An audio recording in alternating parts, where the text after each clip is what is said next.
Kalau kamu termasuk orang yang rajin jogging, bersepeda, atau bermain futsal di luar ruangan, mungkin kamu pernah berpikir begini, saya sudah olahraga outdoor, berarti vitamin D saya pasti cukup. Benarkah begitu? Jangan abaikan video ini, karena saya akan ceritakan kisah nyata seorang pemuda yang setiap minggu berolahraga di luar ruangan, tapi ternyata tetap kekurangan vitamin D.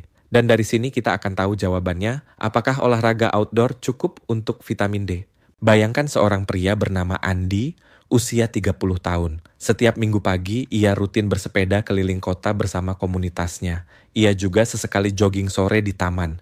Karena merasa sering terkena sinar matahari, ia yakin tubuhnya tidak mungkin kekurangan vitamin D.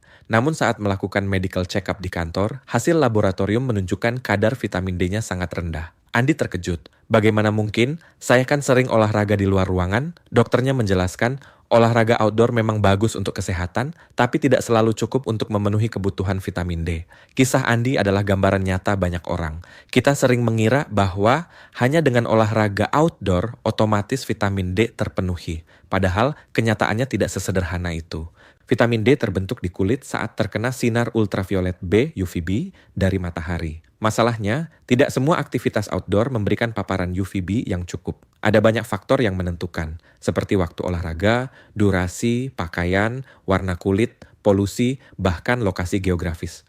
Mari kita bahas satu persatu. Pertama adalah waktu olahraga. Banyak orang lebih suka olahraga pagi sebelum jam 8 atau sore setelah jam 4 karena cuaca lebih sejuk dan matahari tidak terlalu terik. Sayangnya pada jam-jam itu sinar UVB yang dibutuhkan untuk membentuk vitamin D masih sangat rendah. Menurut BMJ tahun 2019, sinar UVB baru optimal sekitar pukul 10 pagi hingga 1 siang. Jadi meskipun Andi bersepeda 2 jam di pagi buta, hasilnya untuk vitamin D hampir nol. Kisah nyata lain datang dari seorang ibu muda bernama Lilis, 35 tahun. Ia rutin jalan pagi setiap jam 6 selama setengah jam. Ia pikir sudah cukup untuk vitamin D. Tetapi saat hamil, dokter kandungannya menemukan kadar vitamin D-nya rendah. Lilis kaget karena ia merasa sudah rajin olahraga outdoor. Setelah diedukasi, ia mulai berjemur sekitar jam 11 siang selama 15 menit selain jalan pagi. Beberapa bulan kemudian, kadar vitamin D-nya naik. Faktor kedua adalah pakaian. Banyak orang berolahraga dengan pakaian yang menutup sebagian besar tubuh, seperti kaos lengan panjang, celana panjang, atau bahkan jaket. Hal ini wajar untuk melindungi diri dari sinar dan polusi, tetapi membuat kulit yang terbuka sangat sedikit. Padahal, menurut Journal of Photochemistry and Photobiology tahun 2019, setidaknya 20 hingga 30% permukaan kulit harus terpapar agar produksi vitamin D cukup. Kembali ke Andi. Saat bersepeda, ia selalu memakai jersey panjang, celana panjang, sarung tangan, dan helm. Hanya wajahnya yang terbuka. Jadi meskipun ia terkena matahari, tubuhnya tidak menghasilkan cukup vitamin D. Faktor ketiga adalah polusi. Di kota-kota besar, polusi bisa menghalangi sinar UVB masuk ke kulit. The Lancet Planetary Health tahun 2020 melaporkan bahwa polusi udara bisa menurunkan paparan UVB hingga 60%. Jadi, orang yang jogging di jalan raya penuh asap kendaraan mungkin tidak mendapat vitamin D sebanyak yang ia kira. Faktor keempat adalah warna kulit. Orang dengan kulit lebih gelap memiliki lebih banyak melanin yang mengurangi kemampuan kulit menghasilkan vitamin D. Orang berkulit sawo matang khas Indonesia butuh waktu lebih lama dibanding orang berkulit terang. Jadi olahraga sebentar saja sering tidak cukup. Kisah nyata lain datang dari seorang remaja bernama Yuda, 17 tahun. Ia rutin latihan sepak bola di sore hari. Tetapi saat diperiksa, kadar vitamin D-nya rendah. Dokternya berkata, latihanmu sore tidak banyak memberi vitamin D. Coba atur waktu agar lebih sering terkena matahari siang. Setelah itu, Yuda mulai menambah waktu berjemur di siang hari. Faktor kelima adalah durasi. Olahraga outdoor 5 menit tidak sama dengan berjemur 15 menit. Untuk mendapatkan vitamin D, tubuh butuh waktu tertentu agar UVB cukup memicu pembentukan vitamin D.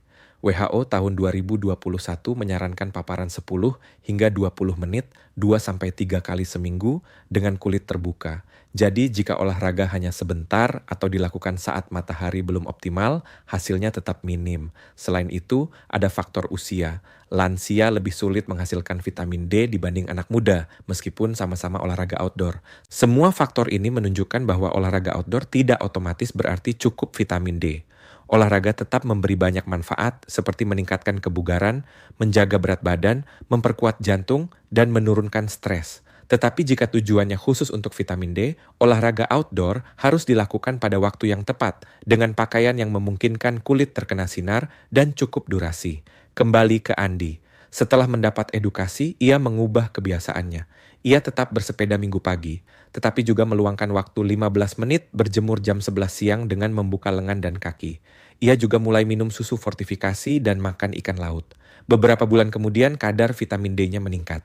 Ia belajar bahwa olahraga outdoor saja tidak cukup, tetapi harus digabung dengan paparan sinar yang tepat. Studi dari Harvard Medical School tahun 2019 menegaskan hal ini. Banyak orang aktif secara fisik di luar ruangan, tetapi tetap kekurangan vitamin D karena waktunya tidak tepat atau kulitnya tertutup. Jadi olahraga outdoor memang membantu, tetapi bukan jaminan.